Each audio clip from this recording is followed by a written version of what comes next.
여러분 안녕하세요. 김포에 살고 있는 30대 유부녀입니다. 시어머님이란 존재가 이렇게 어마무시한 존재인지 제대로 경험하게 됐었는데요. 저처럼 고부 갈등 심한 분들 계실까 싶어서 궁금한 마음에 사연을 보내기로 했어요. 저처럼 고부 갈등으로 고생한 분들에 대한 이야기가 궁금한 마음도 있지만 제 고민거리를 덜어내고 싶은 마음에 사연을 보내게 된 것도 있는데요. 제 이야기를 듣고 조언 한마디씩 남겨주시면 정말 감사하겠습니다. 결혼한 여자라면 고부 갈등을 피해갈 수 없는 거잖아요. 아무리 성격 좋은 시어머니와 며느리라고 해도 한 번쯤 고부 갈등을 겪는다고 하던데 전 몇 년 동안 제대로 경험하게 됐네요. 이게 말로만 듣던 시월드인가 싶기도 했고요. 남편은 외동아들로 형제가 한 명도 없는데요. 게다가 아버지 없이 살았다고 합니다. 어머님께서 18살 때 제 남편을 낳았다고 해요. 남편한테 직접 들은 얘기인데 어머님께서 어릴 때 같은 학교 남학생과 실수로 잠자리를 가졌고 그 후 오로지 어머님께서 남편을 책임졌다고 해요. 남자 쪽에서 당장 애 지우라고 요구했음에도 낙태 비용만 받고 결국 애를 지우지 않았다네요. 어머님은 그런 남자와 평생 살 바에 그냥 본인 혼자 책임지는 게 좋겠다 생각했다고 해요. 남편은 살면서 아버님을 뵌 적이 없어요. 아버님 쪽에서 남편이 살아있다는 소식을 듣고 한번 만나봤으면 한다고 말했음에도 오히려 남편이 만나고 싶지 않다고 거절한 상태였어요. 남편이 외동아들이라고 해서 엄청 곱게 자랐을 거라 생각했었는데 꼭 그렇지만은 않았어요. 오히려 남편은 의젓하고 참 착한 사람이더라고요. 남편을 보면 어머님도 참 선하고 좋은 분이겠다 싶었거든요. 전 제 시어머님 될 사람을 보고 경악을 금치 못했습니다. 혼자 아들을 키웠다고 볼 수 없을 정도로 굉장히 미인이셨고 남편 누나라고 해도 믿을 정도였어요. 아무리 남편과 18살 차이밖에 나지 않는다고 해도 이렇게 동안일 수 있는 걸까 싶더라고요. 그리고 나이도 다른 어머님들에 비해 많은 편이 아니라서 마인드 자체도 엄청 젊으셨고요. 근데 그런 어머님께선 정말 남편에 대한 애정이 깊으세요. 아무래도 남편을 혼자 키웠기 때문에 그만큼 남편에 대한 사랑이 더 깊을 수밖에 없죠. 그리고 어머님은 남편 없이 혼자 생활한 분이라 아들한테 의지를 많이 하셨고요. 결혼 허락을 받기 위해 어머님을 찾아뵌 날 아주 난리가 아니었어요. 어머님이 결혼 반대를 심하게 하셨거든요. 절 거의 사람 취급을 하지 않을 정도였는데요. 제가 짐승이라도 된 것처럼 말이에요. 나 이 결혼 반대야. 뭐하러 그 힘든 결혼을 하겠다고 그래? 그냥 연애만 해, 연애만. 엄마, 도대체 왜 이 사람이랑 결혼 못하게 반대하는 건데 이유나 들어보자.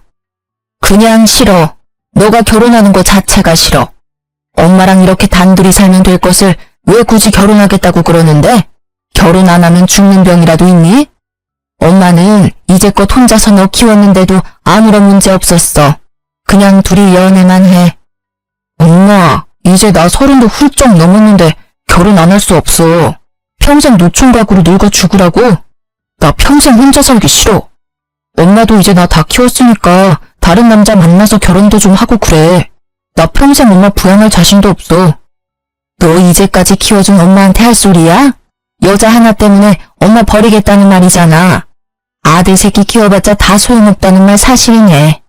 너가 얼마나 여우 같으면 내 착한 아들이 나 버리겠다는 말까지 하니?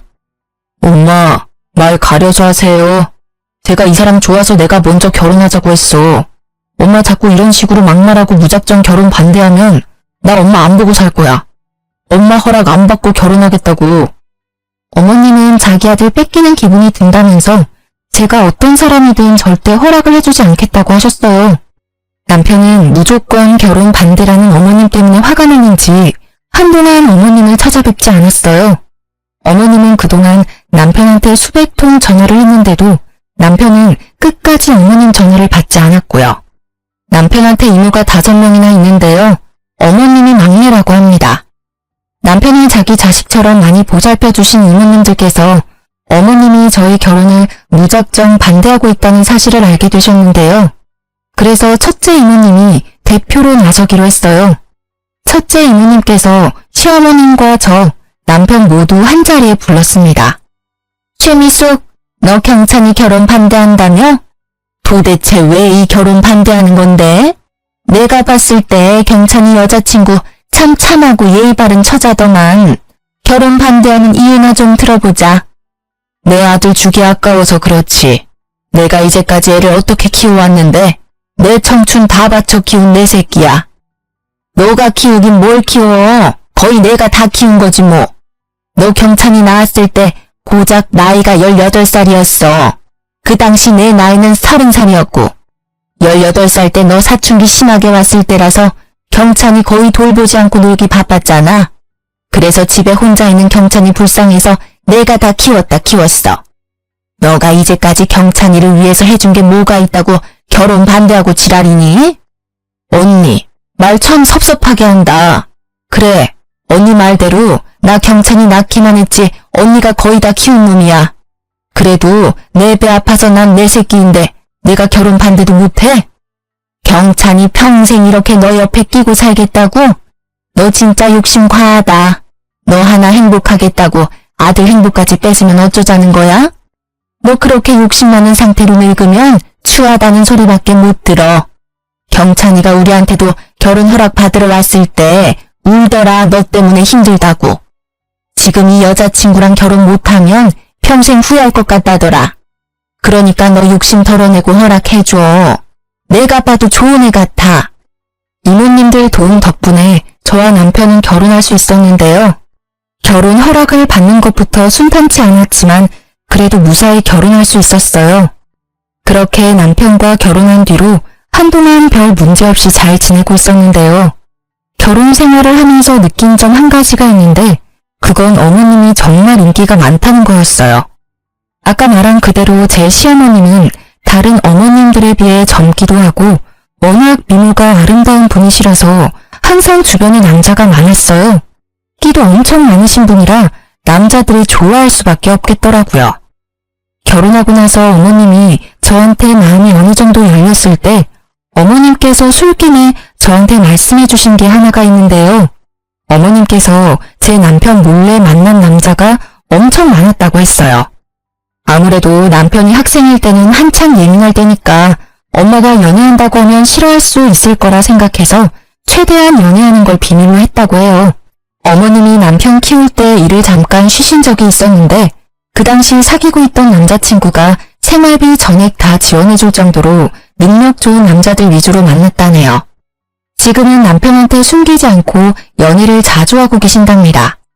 남자친구가 생길 때마다 명품 선물을 엄청 받아오세요. 저도 살면서 본 적이 없는 비싼 명품 가방을 받아올 때도 있습니다.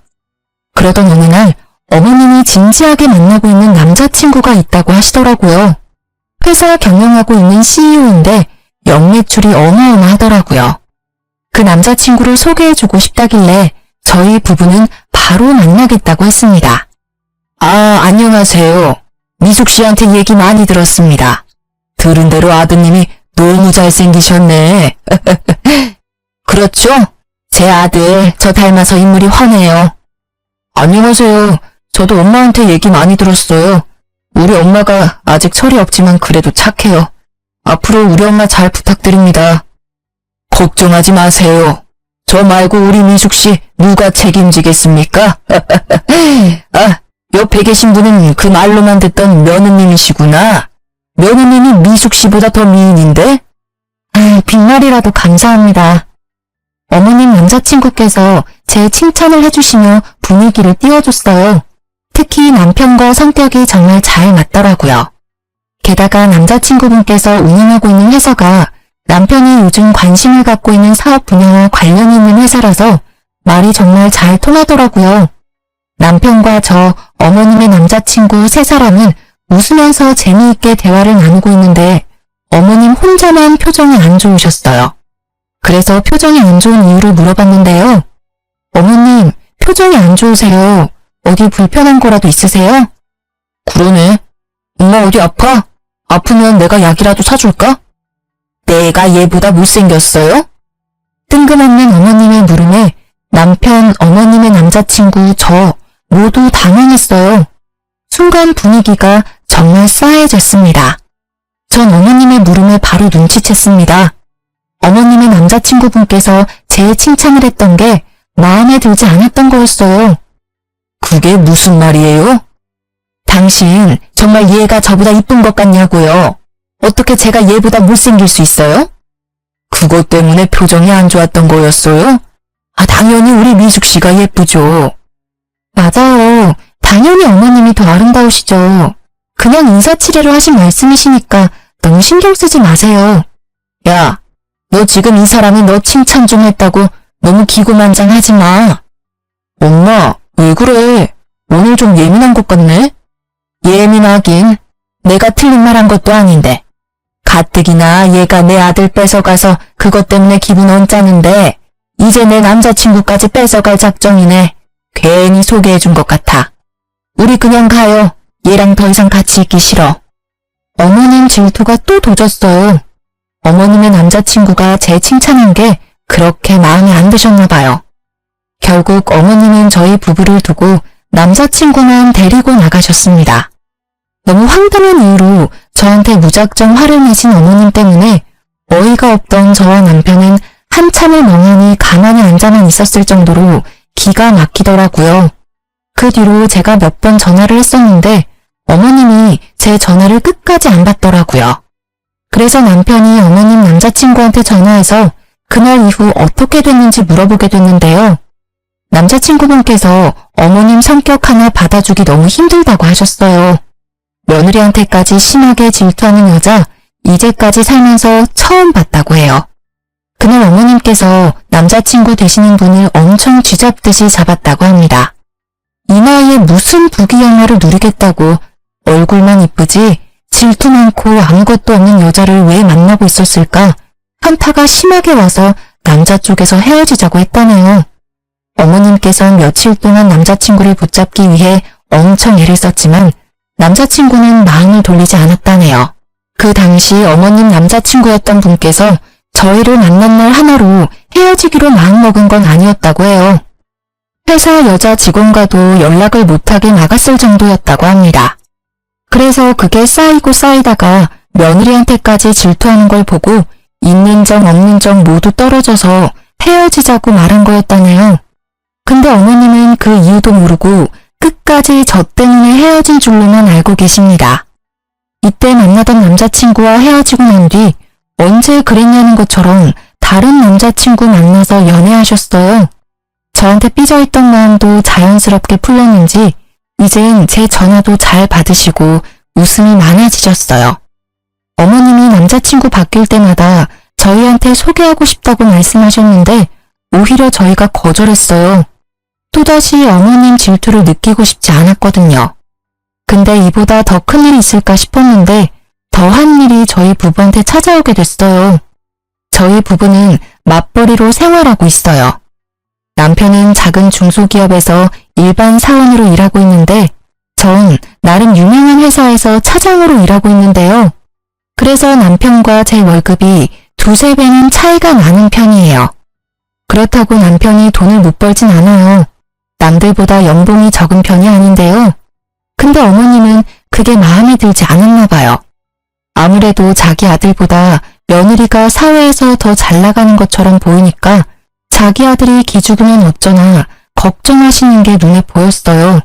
그리고 같은 여자로서 현재 본인은 집에서 놀기만 하고 모아둔 돈도 많지 않은 반면 며느리는 직장에서 어느 정도 위치가 있고 돈도 잘 버니까 자격지심이 있으셨나 봐요. 처음엔 어머님이 그런 마음을 가지고 있다는 걸 전혀 티내지 않았어요. 근데 제가 연봉이 자꾸 오르고 잘 나가는 것 같으니까 그게 약이 오르셨나 봐요. 근데 정작 남편은 그런 거에 있어서 자격지심 전혀 없고 오히려 절 응원해주고 지지해줍니다. 어머님은 어느 순간부터 저한테 요구하는 게 점점 늘어났어요. 용돈을 달라는 횟수가 늘고 게다가 엄청 큰 액수를 가진 선물도 서슴없이 사달라고 했어요.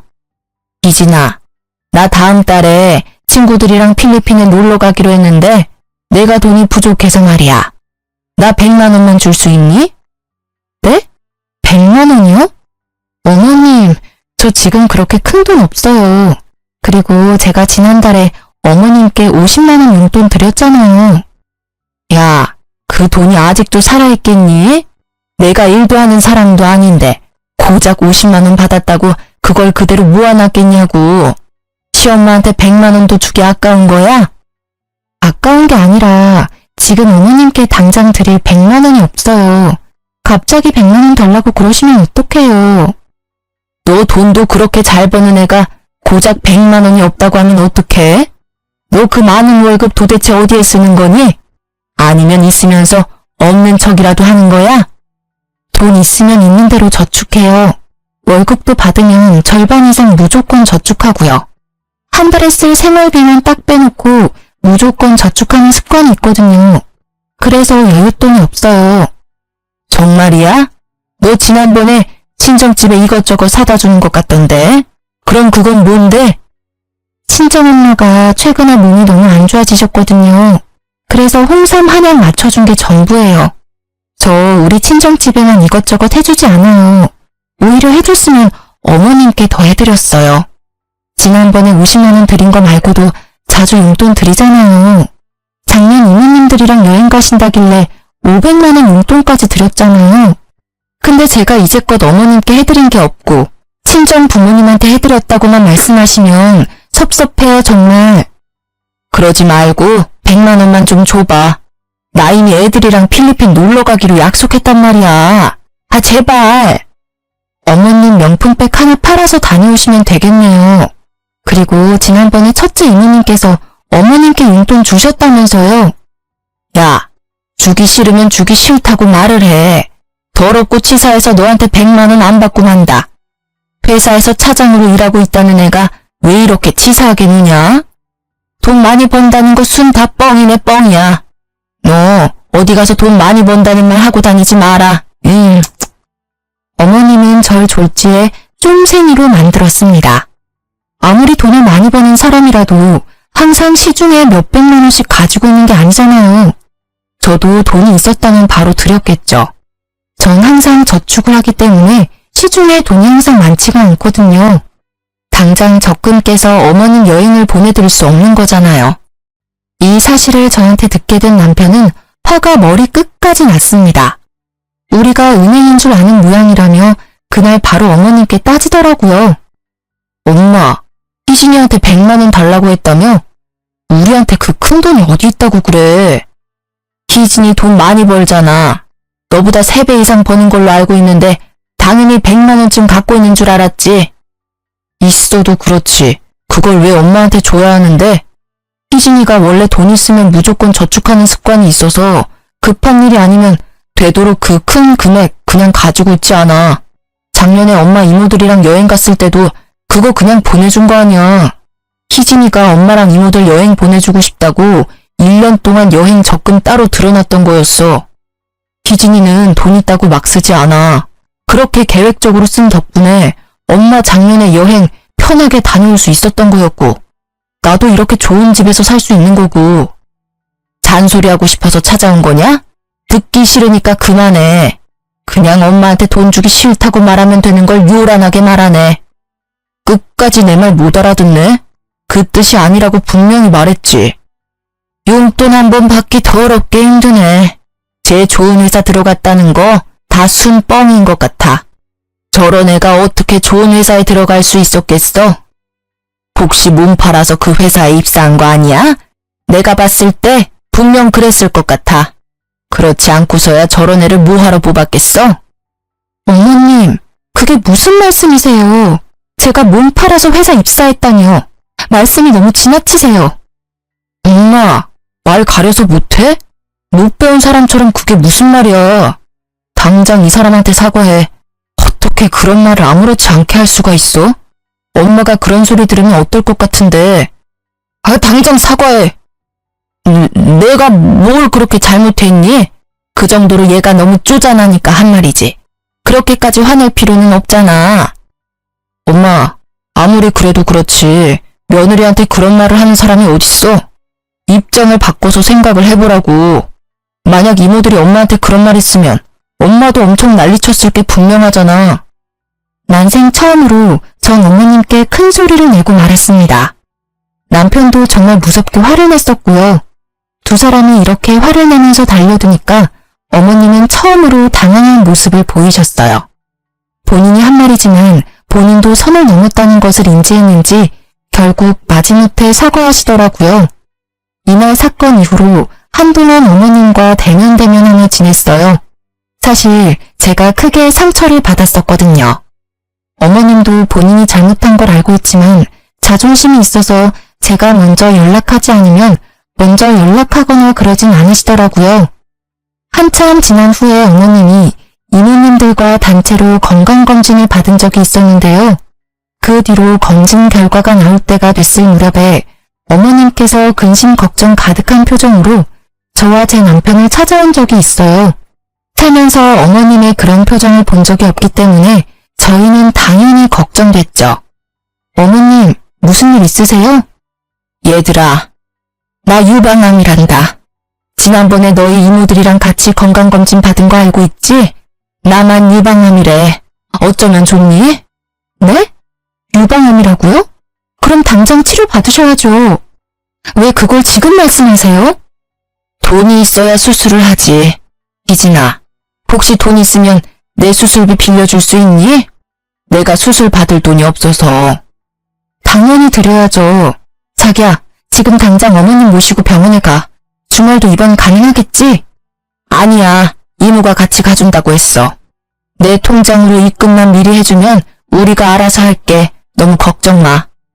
그래도 우리가 같이 가는 게 마음 편한데. 아니야, 너희들이 있으면 내가 마음이 안 편해서 그래. 내가 수술 받고 난 뒤에 좀 괜찮아지면 그때 병원으로 부르든지 할게. 알았지? 어머님은 우리가 병원에 같이 있으면 오히려 불편하다고 끝까지 다음에 오라고 하셨습니다.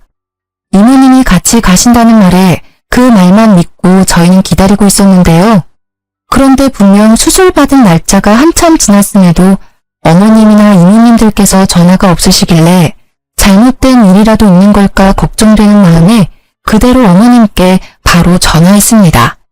근데 어머님이 전화를 받지 않았어요. 그래서 어머님과 같이 병원에 같이 있기로 한 첫째 이모님께 바로 전화했었는데요. 희진이니? 오랜만이네.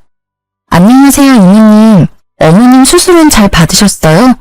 연락이 없길래 무슨 일 있는 건가 걱정돼서 연락드렸어요. 어? 수술이라니? 너희 시엄마 수술 받은 적 없는데? 수술 받는다고 했어?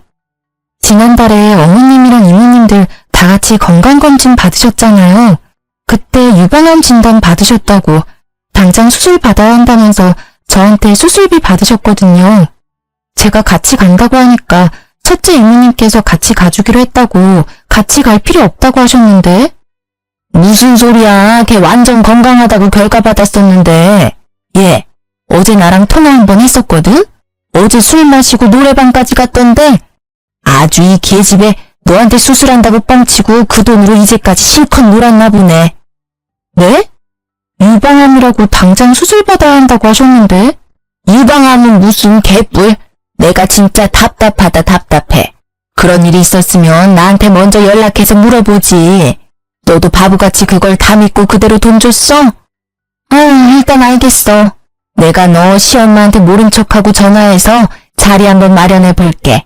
일단 너도 가만히 있어봐. 첫째 이모님은 말씀으로는 저희 어머님은 완전 건강하다고 합니다. 유방암 진단 받은 적도 없었고요. 전 그 말을 듣자마자 천불이 났습니다. 남편도 이 사실을 알고 정말 이 사람이 자기 엄마라는 게 정말 창피하고 죽고 싶다고 했고요. 다행히 첫째 이모님께서 어머님과 만날 수 있도록 자리를 마련해 주셨어요. 첫째 이모님 집으로 갔었는데 그 집에 시어머님이 계셨습니다. 저희를 보자마자 어머님은 굉장히 많이 놀라셨어요. 너희가 어떻게 여기... 엄마, 여기서 뭐하고 있어? 지금 병원에 있어야 할 사람이 왜 여기에 있냐고. 어머님, 당장 이게 어떻게 된 상황인지 설명해 주세요. 언니가 얘들 여기로 불렀어? 야, 너 애들한테 거짓말이나 하고 지금 뭐하는 짓이야? 뺏을 돈이 없어서 자식들 돈을 빼서? 아이고 더럽다 더러워. 자식들 돈으로 노래방 술집 이런 곳이나 다니고 참나. 엄마, 당장 설명해. 유방암 걸렸다고 당장 치료받아야 한다며. 근데 왜 여기서 이러고 있냐고. 그래, 나 수술 안 했다. 돈 갖고 싶어서 그랬어. 너희가 하도 용돈 안 주길래 돈 받고 싶어서 거짓말 좀 했어. 그럼 솔직하게 말하지. 엄마가 이번에 수술 받는다고 가져간 돈만 500만 원이야. 그 돈이 큰 돈인 줄은 알고 있어? 돈이 필요하면 솔직하게 말하지. 암에 걸렸다는 핑계로 돈 가져가면 어쩌자는 거야? 난 엄마 정말 암에 걸린 줄 알고 하루하루 얼마나 걱정했는데. 예전에 내가 100만 원 달라고 했을 때 그냥 줬으면 됐잖아. 그때 돈 달라고 했을 때 곱게 줬으면 내가 이런 거짓말도 안 했지. 넌 왜 항상 날 나쁜 년으로 만드냐? 어이없네. 지금 당장 500만 원 돌려줘요. 없어. 이미 다 썼는데 어떻게 주니? 그 돈 어디에 썼는데? 노는데 다 썼지. 어디에 쓰겠니? 남편이 카드 내역서 등 모두 확인한다며 꼬치꼬치 캐물은 결과 어머님이 돈을 쓴 행방에 대해 알게 됐어요. 어머님은 저한테 받아간 500만 원을 모두 남자한테 올인했다고 하는데요. 어머님께서 친구들과 함께한 노래방에 갔다고 해요. 드라마나 영화에서 쉽게 볼 수 있는 노래방에서 선수 그런 일을 하는 남자를 만났다고 합니다. 그 남자는 고작 25살이라네요. 그런 남자와 놀면서 저에게 돈을 받은 지 일주일 만에 모두 다 썼다고 들었어요. 25살 남자 하나 때문에 그 많은 돈을 다 썼다고? 엄마, 미친 거 아니야? 나보다 어린 놈한테 미쳐서 500만 원을 그 자식한테. 어이없어서 말도 안 나오네. 얘들아, 내가 대신 사과해마. 내 동생이 정말 말도 안 되는 짓을 했네. 너 당장 애들한테 사과 못해? 사과 안 해. 내가 왜 사과해야 하는데? 엄마한테 그 정도는 줄 수 있는 거 아니야? 어머님, 그 돈 제 돈이에요. 어머님한테 당연히 드릴 이유는 없네요. 그 돈 당장 돌려주세요. 수술해서 그 돈 쓴 게 아니라면 당연히 돌려주셔야 할 돈 맞아요. 참나, 그 돈이 뭐라고. 그래, 내가 당장 줄게. 내가 돈이 없어서 못 주는 게 아니야. 나 이번에 새 남친 만났어. 그 남친 엄청 부자거든? 내가 지금 살고 있는 전셋집 빼서라도 갚는다 갚아. 500만 원이 뭐야? 그동안 너희한테 가져갔던 돈들 전부 갚을 테니까 앞으로 이런 식으로 사람 도둑년 취급하지 마. 정말 진심으로 반성하지 않나 보네. 엄마, 그 돈 당연히 갚아야 하는 게 맞고 앞으로 우리 볼 생각 절대 하지 마. 나 앞으로 엄마 안 보고 살래. 엄마 말대로 집을 팔아서라도 우리 돈 갚으세요. 분명 엄마 입으로 500만 원 말고도 그동안 우리한테 빌려갔던 돈들 전부 갚는다고 했다. 그러니까 늦기 전에 빨리 주기나 해. 어머님은 우리가 달라고 하지 않았는데도 이제껏 본인이 우리한테 가져갔었던 돈 전부를 갚는다고 하셨습니다. 남편한테 그 돈 전부 받아도 괜찮은 걸까 물어봤었는데 이제 엄마 안 보고 살 거고 어차피 남이 된 마당에 그 돈 맞는 게 맞다며 모두 받자고 했습니다. 남편은 어머님께 많이 실망하고 있는 정 없는 정 모두 떨어졌다고 하네요. 중간에서 지켜보고 있던 이모님께서도 차라리 보고 살지 말라고 그게 우리한테 좋을 것 같다고 하셨어요.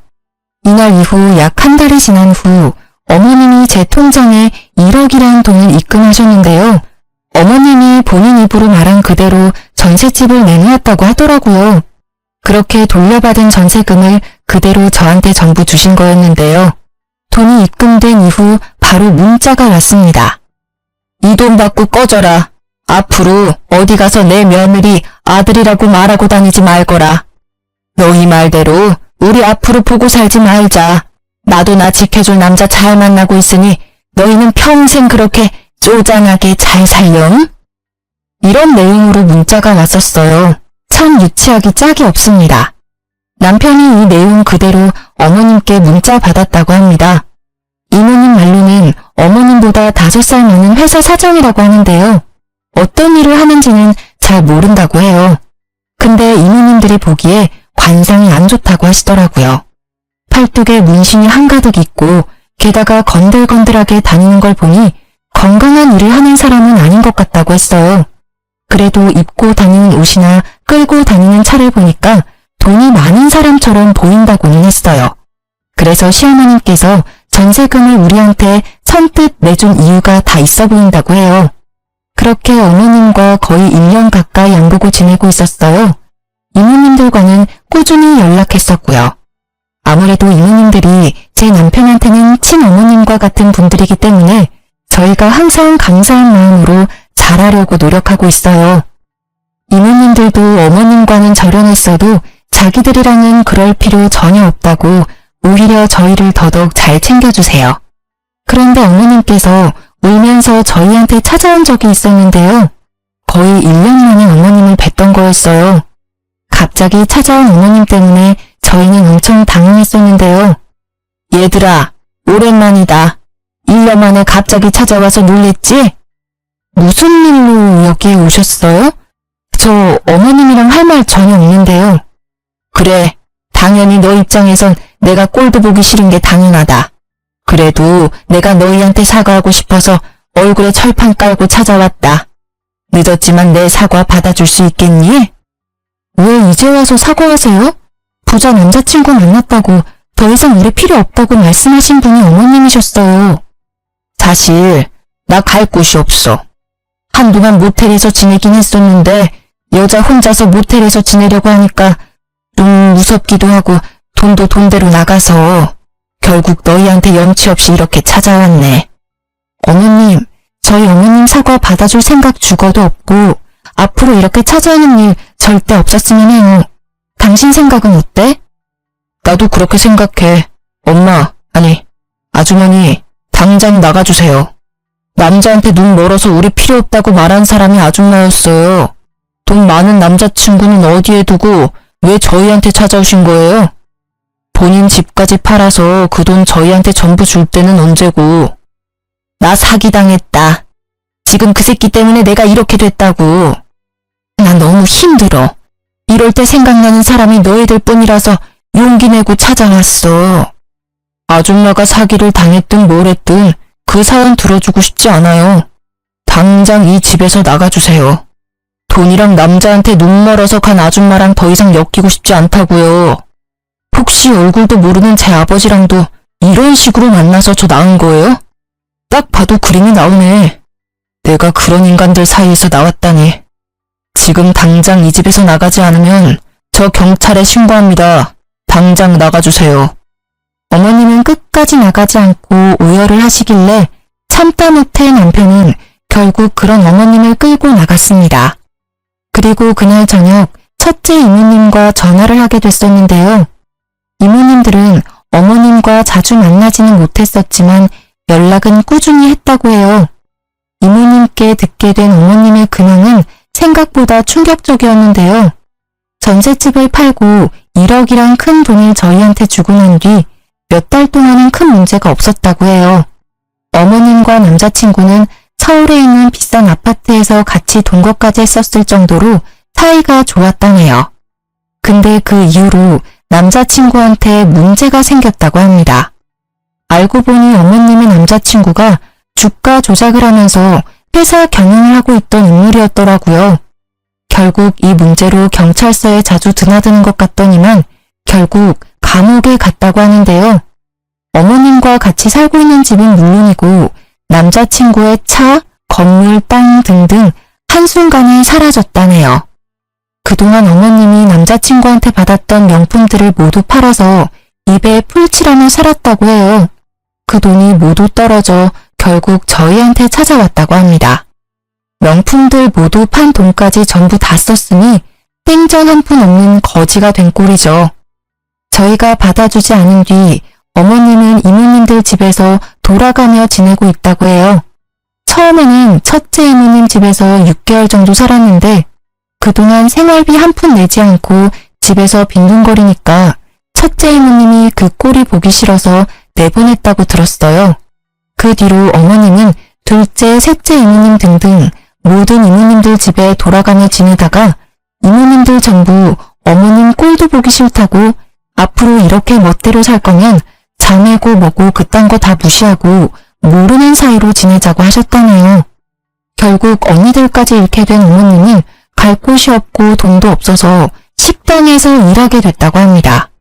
식당에서 숙식 제공 모두 해준다고 해서 거기에서 일을 하게 된 거라고 하더라고요. 한 번도 일을 제대로 해본 적이 없어서 맨날 혼나가면서 일한다고 했어요. 언제 한번 우연히 첫째 이모님이 동네 식당에 가서 어머님이 일하고 있는 걸 발견했다고 했어요. 그래서 어머님이 식당에 일하고 있다는 사실을 알게 된 거였고요. 하필 어머님이 일하고 있는 식당이 아저씨들이 많이 다니는 식당인데요. 가끔 밥이랑 술을 같이 드신 아저씨들께서 어머님께 많이 치근덕거리는 모양이에요. 아무래도 어머님이 연세에 비해 동안이고 이쁜 편이니까 아저씨들이 많이 그러시는 것 같아요. 그걸 또 참고 일하고 있다네요. 그 뒤로 어머님께선 절 따로 만나고 싶다고 연락하셨어요. 남편은 어머님한테 연락 오면 절대 받지 말고 만나지도 말라고 경고했었지만 그래도 마지막으로 딱 한 번 만나보기로 했어요. 그렇게 어머님과 카페에서 만났었는데요.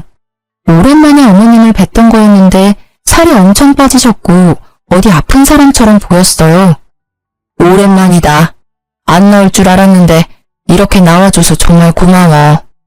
마지막이라 생각하고 나왔어요. 무슨 일로 만나자고 하신 거예요? 그게 아니라 너가 내 말을 믿을지는 모르겠지만 내가 정말로 암 판정을 받았어. 유방암 2기 정도라고 하는데 지금 당장 수술이 필요하다고 하더라고. 근데 너도 알다시피 내가 돈이 하나도 없어. 그래서 병원 치료 받을 수가 없는데 혹시 괜찮다면 병원비 좀 빌려줄 수 있니? 어머님, 또 돈 달라고 저 부르신 거예요? 예전이랑 같은 수법으로 저한테 돈 달라고 하시네요. 그때도 유방암 걸렸다고 저한테 돈 빌리셨잖아요. 그 말을 또 믿으라는 건가요? 돈이 필요하면 색다른 방법으로 빌리시지 또 암에 걸렸다고 하시면 어떡해요. 정말 안 맞아. 너가 증거 내놓으라고 하면 내가 병원에 가서 진단서 갖고 올게. 정말 유방암 맞아. 나도 더 이상 너한테 돈 얘기 절대 안 하고 싶은데. 어머님, 앞으로 저한테 돈 달라고 연락하는 일 없으면 좋겠고 얼굴 보자는 연락도 절대 하지 마세요. 그냥 저한테 연락 자체를 하지 마세요. 오늘은 그냥 마지막으로 얼굴 뵙기 위해 나온 겁니다.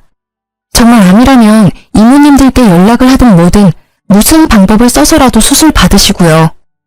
어머님을 카페에 두고 전 바로 집으로 갔습니다.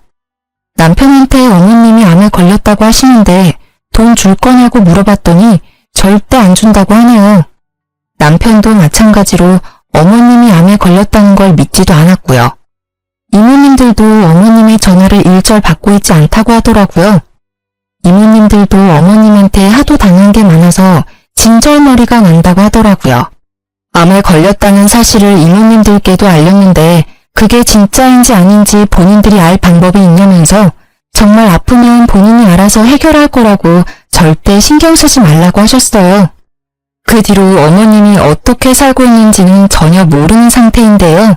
워낙 미모가 출중하신 분이라서 새로운 남자친구를 만나 잘 지내고 있을지 수술을 받았을지 모르겠지만 식당에서 고생이란 고생은 전부 하신 분이라서 예전처럼 남자 만나기는 쉽지 않을 것 같아요. 실제로 식당에서 일한 뒤로 한 번도 남자친구를 만나지 못했다고 하는데 지금은 어떻게 됐을지 모르겠어요. 부모와 자식이 절연하며 지내는 게 정말 가능한 일인지 상상이 안 갔었는데 그런 말도 안 되는 일이 저희한테 생길 줄은 전혀 몰랐어요. 남편도 항상 하는 말이 자신에게 이런 일이 생길 줄은 꿈에도 몰랐다고 해요. 이모님들과 명절 때마다 만나 뵙고 있는데 만날 때마다 저희한테 항상 하시는 말씀이 부모 하나 잘못 만나서 이게 무슨 고생이냐면서 항상 저희를 안쓰럽게 바라보세요. 남편은 그런 이모님들은 엄마라 생각하고 살겠다며 말하고요. 저도 남편처럼 이모님들이 제 시어머님이라 생각하고 최선을 다해 잘하고 있습니다. 이모님들도 여전히 절 많이 이뻐하시고요. 사람은 욕심이 끝도 없다고 하는데 욕심이 너무 과하면 결국 화를 부르는 것 같아요. 저도 이번 일 계기로 욕심을 적당히 부리며 살아야 되겠다는 다짐을 하게 됐습니다. 그리고 최근에 저희 부부한테 좋은 일이 생겼는데요. 제가 얼마 전 임신하게 됐다는 거예요. 이제 한 달 조금 넘은 상태라 한창 조심해야 할 때입니다. 예전에 임신하고 싶어서 엄청 노력했었는데 임신이 안 됐었거든요. 근데 요즘 몸과 마음이 다 편해서 그런지 임신이 바로 돼버렸어요. 그리고 남편도 회사에서 일을 잘한 덕분에 연봉도 쑥쑥 올랐고 조만간 승진도 가능하지 않을까 싶어요. 아, 그리고 저희는 아기가 생긴 김에 조금 더 넓은 집으로 곧 이사할 예정이에요. 요즘 좋은 일이 차례대로 진행되고 있어 정말 행복해요. 어머님과 그런 일이 있게 된 건 정말 안타까운 일이지만 그 일이 해결된 이후로부터는 저희 부부에게 좋은 일만 가득 생겼습니다. 고부 갈등은 살면서 해결할 수 없는 숙제라고 하잖아요. 결혼하기 전까지 크게 와닿는 부분이 전혀 없었는데 이번 일을 통해서 그 말이 정말 맞다는 것을 제대로 경험했습니다. 전 딸 같은 며느리, 친정엄마 같은 시어머님, 그런 말 절대 믿지 않습니다. 저와 마찬가지로 유부녀라면 다들 믿지 않으실 거예요. 시집간 친구들도 현재 고부 갈등으로 엄청 고생하고 있어요. 그 친구들이 하는 말이 제가 정말 부럽다고 합니다. 시어머니 때문에 받을 스트레스를 이제 더 이상 받지 않아서 좋겠다면서요. 남편이 어머님을 평생 보지 않는다는 사실이 마음 아프지만 그렇게 철없는 어머님과 평생 살면서 고통스러울 바에 안 보고 사는 게 좋지 않을까 싶어요.